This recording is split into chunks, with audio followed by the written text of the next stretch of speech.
V dnešnom videu budeme ovládať Arduino pomocou diaľkového ovládača.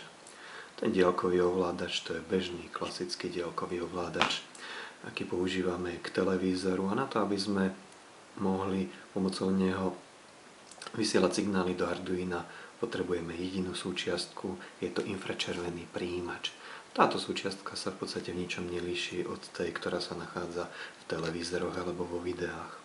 No a aby sme niečo videli, tak som pre túto demonštráciu naprogramoval vzorový program, ktorý neskôr poslúži ako základ ovládania výkonových lediek. Čiže tu namiesto tej výkonovej ledky máme obyčajnú modrú ledku, ktorá je zapojená na PWM výstup, aby sme videli, že ako pomocou diaľkového ovládania budeme môcť stmievať a rozžínať svetlo na tejto ledke. Ovládanie je v podstate pomerne jednoduché.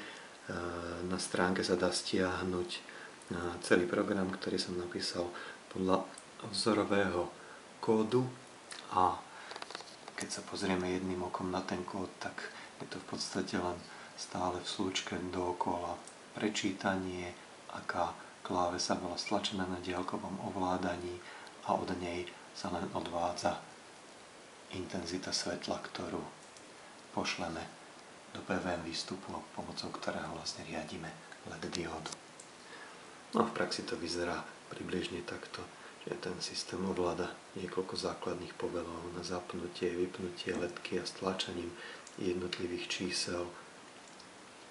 Na diaľkovom ovládači môžeme pridávať alebo uberať intenzitu svetla.